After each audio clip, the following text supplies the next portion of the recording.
Assalamualaikum warahmatullahi wabarakatuh. Saya Siti Aisyah dengan NPM 212151003 dari kelas 2021A, Program Studi Pendidikan Matematika, Fakultas Keguruan dan Ilmu Pendidikan Universitas Siliwangi. Di sini saya akan menjelaskan mengenai artikel yang saya buat, yaitu mengenai koneksi matematis dan gaya kognitif. Sebelumnya, video ini dibuat untuk memenuhi ujian akhir semester mata kuliah Filsafat dan Sejarah Matematika yang diampu oleh Bapak Dedi Nurjamil, Dr. Andes MPD.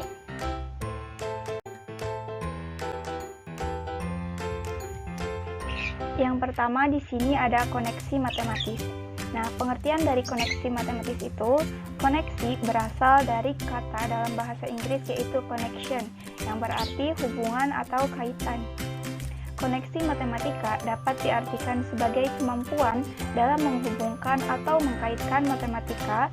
Keterkaitan tersebut tidak hanya antar topik dalam matematik saja, tetapi terdapat juga keterkaitan antara matematika dengan disiplin ilmu lain. Selain berkaitan dengan ilmu lain, matematika juga berkaitan dengan kehidupan sehari-hari.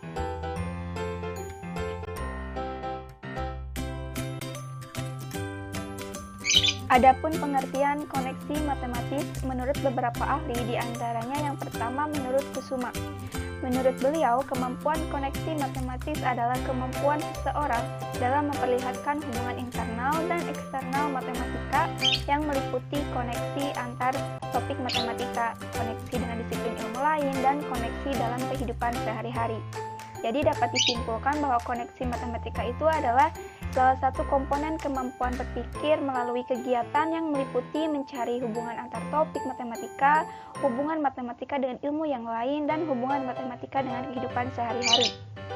Koneksi dimunculkan dengan melibatkan siswa secara aktif dalam proses pembelajaran. Kemampuan untuk mengaitkan antara konsep-konsep matematika secara internal itu, yaitu berhubungan dengan matematika itu sendiri, ataupun keterkaitan secara eksternal, yaitu matematika dengan bidang lain, baik bidang studi lain maupun dalam kehidupan sehari-hari. Selanjutnya yang kedua ada menurut Jamawi. Menurut beliau, koneksi matematis didasarkan bahwa matematika sebagai body of knowledge, yaitu ilmu yang terstruktur dan utuh yang terdiri dari bagian-bagian yang saling berhubungan.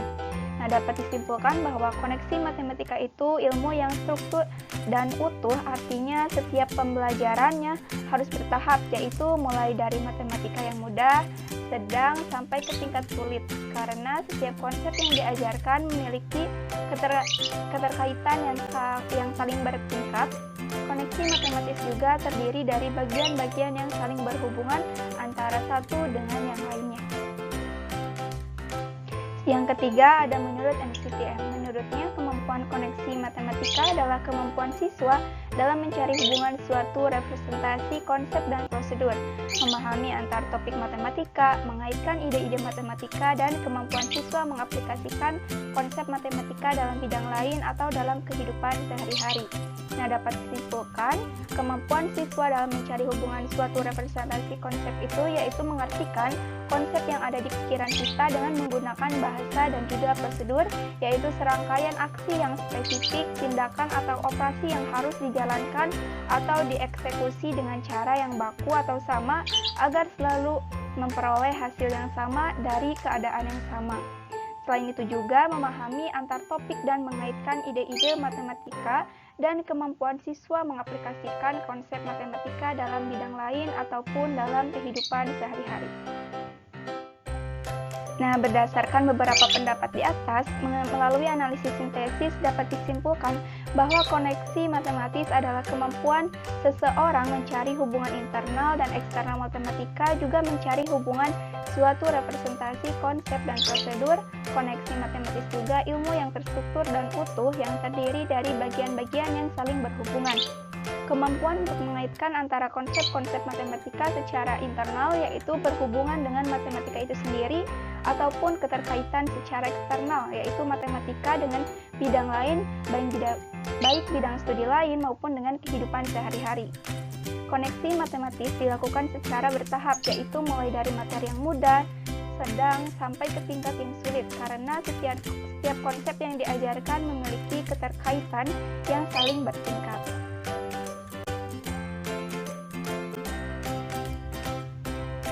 Yang kedua, ada indikator dari koneksi matematis. Jihad mengemukakan indikator dari kemampuan koneksi matematis sebagai berikut. Yang pertama, mencari hubungan berbagai representasi konsep dan prosedur. Yang kedua, memahami hubungan antar topik matematika. Yang ketiga, menggunakan matematika dalam bidang studi lain atau dalam kehidupan sehari-hari. Yang keempat, memahami representasi ekuivalen dari konsep yang sama. Yang kelima, mencari koneksi satu prosedur ke prosedur lain dalam representasi yang ekuivalen. Dan yang keenam, menggunakan koneksi antar topik matematika antara topik matematika dengan topik yang lain. Sedangkan ULEB dan kawan-kawan menguraikan indikator koneksi matematis sebagai berikut. Yang pertama, menyelesaikan masalah dengan menggunakan grafik, hitungan numerik, aljabar, dan representasi verbal. Yang kedua, menerapkan konsep dan prosedur yang telah diperoleh pada situasi baru. Dan yang ketiga, menyadari hubungan antar topik dalam matematika. Dan yang keempat, memperluas ide-ide matematis. Sumarmo juga mengemukakan kemampuan koneksi matematis siswa dapat dilihat dari indikator-indikator berikut. Yang pertama, mengenali representasi ekuivalen dari konsep yang sama. Yang kedua, mengenali hubungan prosedur matematika suatu representasi ke prosedur representasi yang ekuivalen. Yang ketiga, menggunakan dan menilai keterkaitan antar topik matematika dan keterkaitan di luar matematika. Dan yang keempat, menggunakan matematika dalam kehidupan sehari-hari. Kemudian, Coachport juga mengemukakan bahwa kemampuan koneksi matematis meliputi yang pertama, mengoneksikan pengetahuan konseptual dan prosedural. Yang kedua, menggunakan matematika pada topik lain. Yang ketiga, menggunakan matematika dan aktivitas dalam aktivitas kehidupan. Yang keempat, melihat matematika sebagai satu kesatuan yang integrasi. Yang kelima, menerapkan kemampuan berpikir matematik dan membuat model untuk menyelesaikan masalah dalam pelajaran lain seperti musik, seni, psikologi, sains, dan bisnis. Dan yang keenam, mengetahui koneksi di antara topik-topik yang dalam matematika. Dan yang terakhir, yang ketujuh, mengenal berbagai representasi untuk konsep yang sama.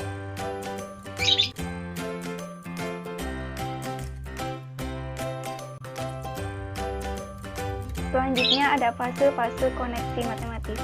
Terdapat fase kegiatan dalam koneksi matematis. Menurut National Council of Theatre of Mathematics, kegiatan tersebut meliputi A. Mengenali dan menggunakan hubungan-hubungan antar konsep-konsep matematika. B. Memahami bagaimana gagasan matematika saling berhubungan dan saling membangun untuk menghasilkan sesuatu yang utuh. C. Memahami dan menerapkan matematika dalam bidang lain atau di luar matematika. Sedangkan menurut Hendriana dan Sumarmo menyatakan bahwa kegiatan yang terlibat dalam tugas koneksi matematis yaitu sebagai berikut. Yang pertama, memahami representasi suatu konsep, proses, atau prosedur matematis. Yang kedua, mencari hubungan 9 berbagai representasi, konsep, proses, atau prosedur matematis. Yang ketiga, memahami hubungan antar topik matematika. Yang keempat, menerapkan matematika dalam bidang lain atau dalam kehidupan sehari-hari. Dan yang kelima, mencari hubungan satu prosedur dengan prosedur lain dalam representasi yang ekuivalen. Dan yang keenam, menerapkan hubungan antara topik matematika dengan topik matematika atau dengan disiplin ilmu lainnya.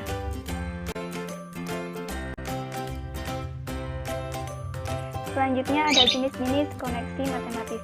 Ada 3 jenis koneksi matematika menurut NCTM, yaitu yang pertama, kemampuan koneksi antar topik matematika. Sebagaimana yang diungkapkan Brunner dalam teori konektivitas, elemen-elemen dalam matematika memiliki keterkaitan. Kemampuan siswa dalam membuat koneksi antar topik yang terdapat dalam matematika diperlukan untuk menyelesaikan suatu permasalahan matematika. Contohnya, ada keterkaitan yang dapat dibangun melalui materi lingkaran, persamaan kuadrat, barisan dan deret, bangun geometri, dan sebagainya. Yang kedua, kemampuan koneksi matematis dengan mata pelajaran lain matematika. Matematika merupakan ilmu yang memiliki peran ganda, yaitu sebagai ratu sekaligus pelayan ilmu. Hal ini menunjukkan bahwa selain berkembang untuk dirinya sendiri sebagai suatu ilmu, matematika ada sebagai alat dalam ilmu pengetahuan lain. Koneksi matematis dengan pelajaran lain menunjukkan bahwa 17 matematika memiliki relevansi dengan pelajaran lain di sekolah, sehingga siswa memandang bahwa matematika memiliki daya guna yang lebih. Contohnya adalah keterkaitan yang dapat dibangun antara pelajaran matematika dengan fisika, ekonomi, biologi, dan sebagainya. Yang ketiga, ada kemampuan koneksi matematis dengan kehidupan sehari-hari. Koneksi matematis dengan kehidupan sehari-hari menunjukkan bahwa daya guna matematika tidak hanya terbatas dalam lingkungan sekolah, namun juga dalam kehidupan sehari-hari dan kehidupan bermasyarakat. Banyak permasalahan dalam kehidupan sehari-hari yang dapat diselesaikan dengan konsep matematika.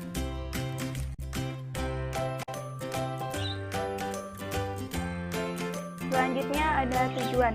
Menurut NCTM, tujuan koneksi matematika di sekolah yaitu memperluas wawasan matematika siswa, memandang matematika sebagai suatu keseluruhan yang padu, bukan sebagai materi yang berdiri sendiri, dan mengenal relevansi serta manfaat matematika baik di sekolah maupun di luar sekolah. Yang pertama, memperluas wawasan matematika. Dengan koneksi matematis, siswa diberikan materi yang mencakup berbagai aspek permasalahan. Maka pengetahuan siswa tidak selalu fokus pada materi yang sedang diajarkan saja. Dengan demikian, secara tidak langsung, siswa memperoleh banyak pengetahuan yang pada akhirnya menunjang pada peningkatan kualitas pengetahuan siswa. Selanjutnya yang B, memandang matematika sebagai suatu keseluruhan yang padu, bukan sebagai materi yang berdiri sendiri-sendiri. Dalam proses pengajaran, sebaiknya materi-materi bisa dikaitkan satu sama lain karena matematika tidak diajarkan beberapa topik yang terpisah, melainkan materi tersebut bisa dilibatkan pada materi yang berhubungan. Yang C, mengenal relevansi serta manfaat matematika baik di sekolah maupun di luar sekolah. Dengan koneksi matematis, konsep matematika bisa digunakan di luar bidang matematika dan lebih lagi di kehidupan sehari-hari siswa.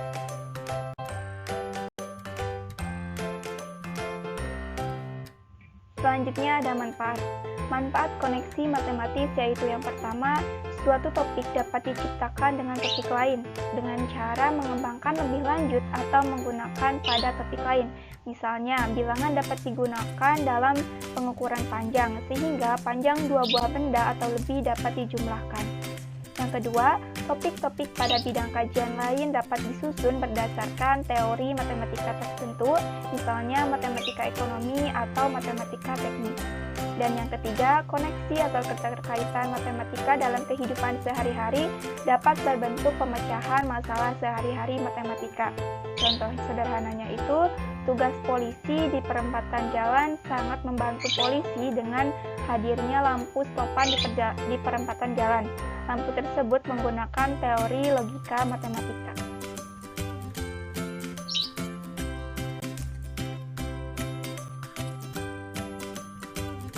Selanjutnya ada gaya kognitif. Yang pertama, pengertian. Adapun pengertian gaya kognitif menurut beberapa ahli, yaitu yang pertama ada menurut Rahmatina. Menurut beliau, gaya kognitif merupakan karakteristik seseorang dalam menerima, menganalisis, dan merespons suatu tindakan kognitif yang diberikan.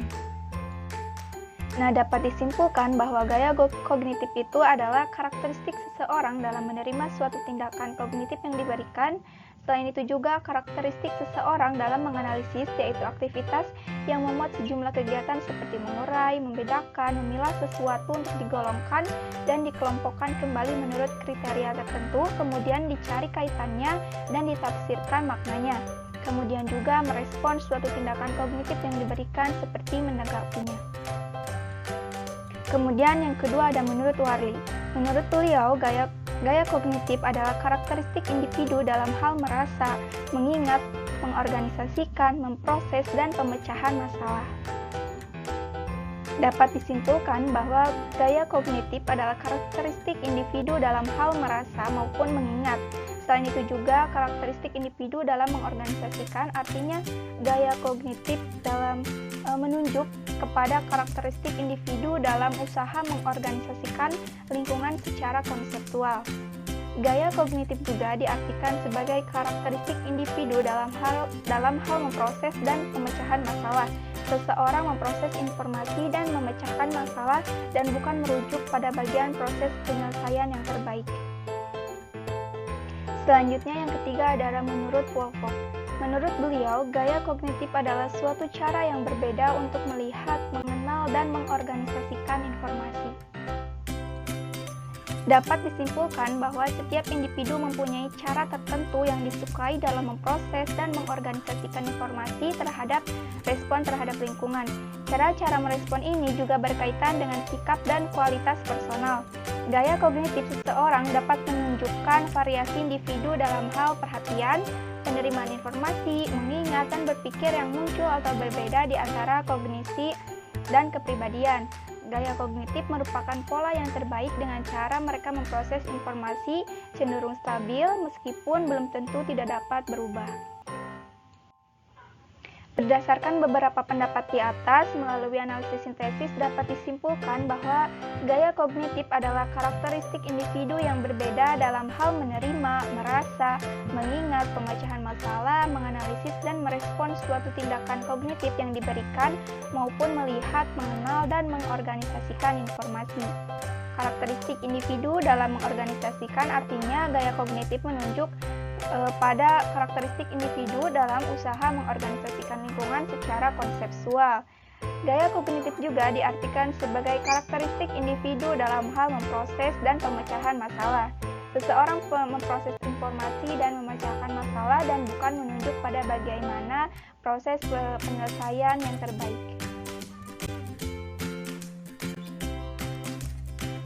Selanjutnya ada karakteristik. Park menyatakan bahwa gaya kognitif merupakan karakteristik individu dalam berpikir, merasakan, mengingat, memecahkan masalah, dan membuat keputusan. Informasi yang tersusun baik, rapi, dan sistematis lebih mudah diterima oleh individu tertentu. Individu lain lebih mudah menerima informasi yang tersusun tidak terlalu rapi dan tidak terlalu sistematis. Sebagai karakteristik perilaku, gaya kognitif berada lintas kemampuan dan kepribadian serta dimanifestasikan pada beberapa aktivitas dan media. Gaya kognitif menunjukkan adanya variasi antar individu dalam pendekatannya terhadap satu tugas, tetapi variasi itu tidak menunjukkan tingkat inteligensi atau kemampuan tertentu. Individu-individu yang memiliki gaya kognitif yang sama belum tentu memiliki kemampuan yang sama.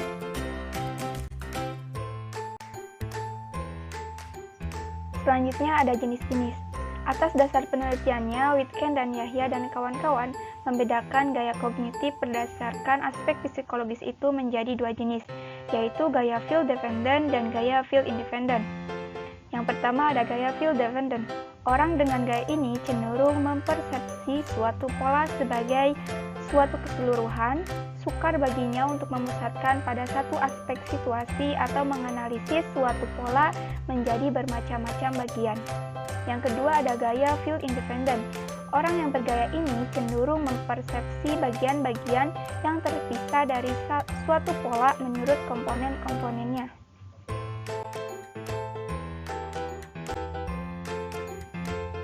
Mungkin itu saja yang dapat saya jelaskan mengenai koneksi matematis dan gaya kognitif.